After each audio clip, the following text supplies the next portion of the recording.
হাইকোর্টে রক্ষা কবচ প্রত্যাহার করতেই কল্যাণ বন্দ্যোপাধ্যায় নিশানায় শুভেন্দু অধিকারী। একের পর এক মামলায় আর তদন্তে অসুবিধে নেই রাজ্য পুলিশে, যে যেখানে আছে সবাই ডুববে। এরপর পূর্ব মেদিনীপুর টলমল করবে।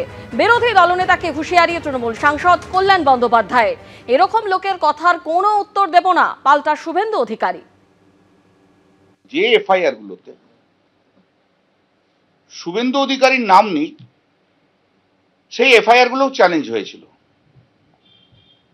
এবং সেখানেও ইন্টিম অর্ডার দিয়ে দিয়েছিলেন। সেগুলো কোর্ট বলেছে না, ওখানে তোমার নাম নেই, অতএব পুলিশ তার মতো স্টেপ নেবে।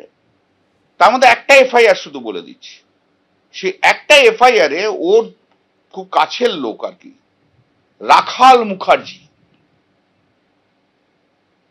সেই রাখাল মুখার্জি টাকা কালেকশন করেছিল চাকরি দেওয়ার নামে।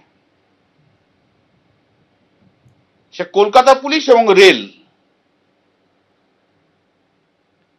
এবার ওখানে ও এফআইআর অ্যাকিউজ নয়, অথচ হাইকোর্ট ইন্টিম অর্ডার দিয়ে দিয়েছিল। তার জন্য কোর্ট পুলিশ প্রসিড করতে পারেনি। এইরকম 2-3টে এফআইআর আছে যেখানে পুলিশ এবার ইনভেস্টিগেট করতে পারবে।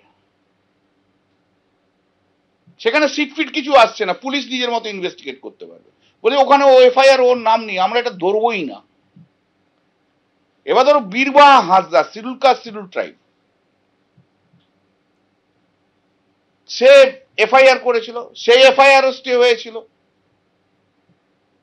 Justice, honourable justice Jay Sengupta কি বলল, যে বীরবাহ হাঁসদার মামলা তুমি এখানে চ্যালেঞ্জই করনি।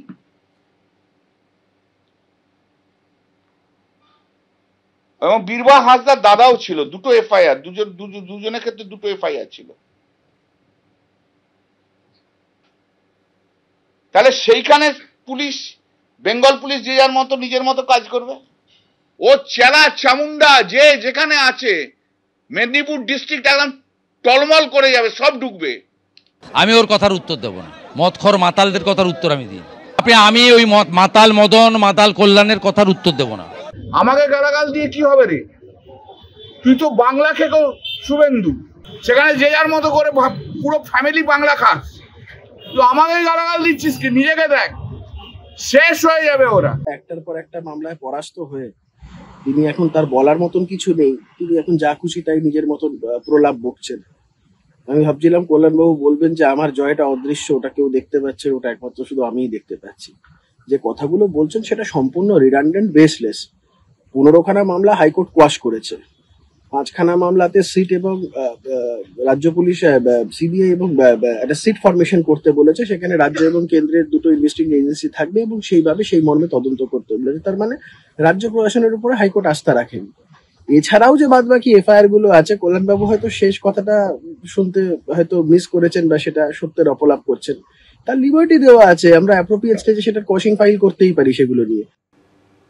নজর রাখবো পরের খবরে। শুভেন্দু অধিকারীর সঙ্গে সাক্ষাতের পরেই সুর চড়ালেন সুনীল সিংহ।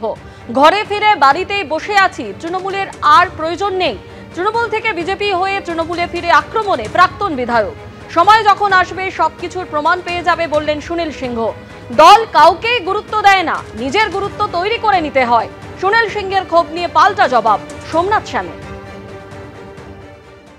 ঘর ভাবছিতে পেলাম, বাড়িতে বসিয়ে রাখা, এর বাইরে কিছু পেলাম না। বাড়িতে বসে আছি, তৃণমূলের প্রয়োজন নেই। হিন্দি ভাষাভাষী লিডারশিপ, সে বাংলা ভাষাভাষী লিডারশিপে তৃণমূলের কোনো প্রয়োজন নেই। কেন কি যত কাউন্সিলর তৃণমূলে আছে ওরাই নেতা, কোথাও কাউকে এন্ট্রি করতে দেবে না, কাউকে পলিটিক্স করতে দেবে না।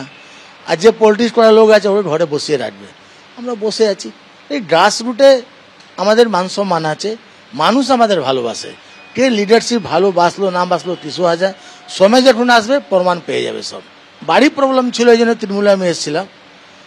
আর কোথায় দিদি ছাড়া তো আমি তৃণমূলে আসিনি। মমতা বন্দ্যোপাধ্যায় আমাদের মাননীয় মুখ্যমন্ত্রী না বললে তাহলে আমি তৃণমূলে, ওই সময় কেউ আমার তৃণমূলে নিত না। নিশ্চয়ই উপরে গ্রিন সিগন্যাল ছিল। নেওয়ার পরে আমাকে এমপি ইলেকশনে কাজে লাগানো হলো। এমপি ইলেকশনে আমি কাজ করেছি, লেকিন তারপরেও আমাকে বসিয়ে রাখা হয়েছে। বসে আছি, দেখি কতদিন বসতে পারি। দল কাউকেই গুরুত্ব দেয় না, গুরুত্বটা তৈরি করে নিতে হয়। সুনীল সিং তো পুরনো তৃণমূল কংগ্রেসের বিধায়ক ছিলেন, উনি তো ওনার তো বোঝা উচিত যে উনি যদি নিজেকে অ্যালুফ করে নেয় সব জায়গার থেকেই, একটা জায়গা কেন্দ্রিত করে বসে থাকে, তাহলে দল তো বারংবার ওনাকে চিঠি পাঠাবে না। আমরা তো দলের যে কোনো প্রোগ্রাম, যে কোনো কথা শুনলে আমরা সেখানে পৌঁছে যাই। আমাদের তো সর্বসময় দল বলে না যে চিঠি পাঠায় বা নেমন্তন্ন পত্র পাঠায়, এরকম তো নয়। আমরা যেখানে শুনি যে প্রোগ্রাম হবে সেখানেই আমরা পৌঁছে যাই। সে একা পৌঁছাই, 10 জন নিয়ে পৌঁছাই, আর 1000 লোক নিয়ে পৌঁছে যাই। তো এটা যদি উনি এখন এটাকে বাহানা করেন যে ওনাকে দল গুরুত্ব দিচ্ছে না, ডাকছে না, তো গুরুত্বটা তো নিজে বানিয়ে নিতে পারতেন। উনি যদি সব জায়গায় যান, উনি যদি সব জায়গায় বসেন, উনি যদি সব পার্টি অফিসে যান, ওনাকে তো কেউ বারণ করেনি। উনি তো তৃণমূল কংগ্রেসে আছে। একের পর এক সরকারি হাসপাতালের এই ধরনের ঘটনার পর নিরাপত্তার দাবিতে সোচ্চার হয়েছেন বিরোধীরা। আক্রমণ শানিয়েছেন তারা। কি বলেছেন অধীর রঞ্জন চৌধুরী এবং শুভেন্দু অধিকারী বা কি বললেন পরপর? আরে বেকার নাটক করছে। বাংলায় কিছু নাই শাসন।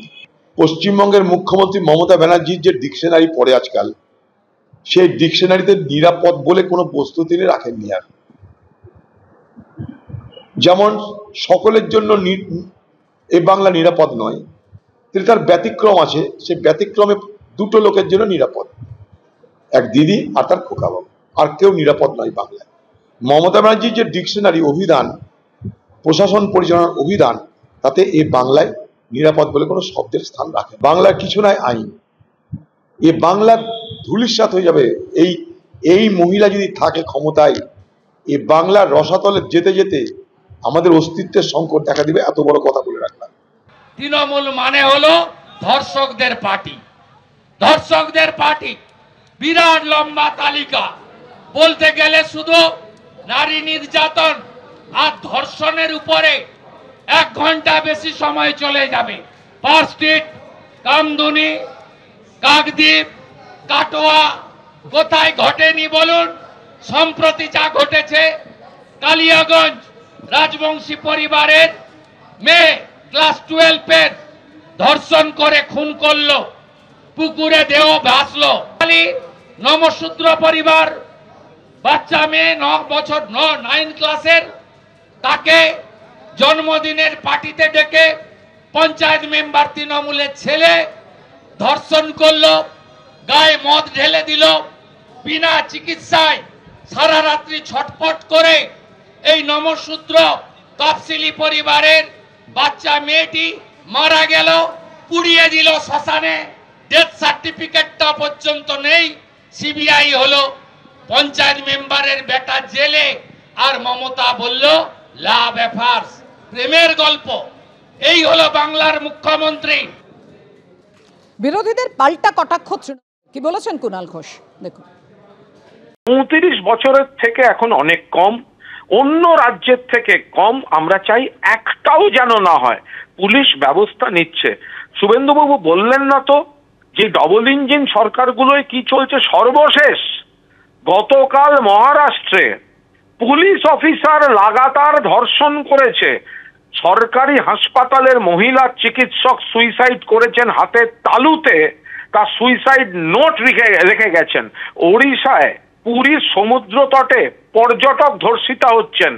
উন্নাও, হাতরাস, গুজরাটের যারা ধর্ষক খুনি, তাদের জেল গেট খুলে বিজেপি গভর্নমেন্ট ছেড়ে দিয়েছে। সুপ্রিম কোর্টকে হস্তক্ষেপ করে ফিরিয়ে আনতে হয়েছে।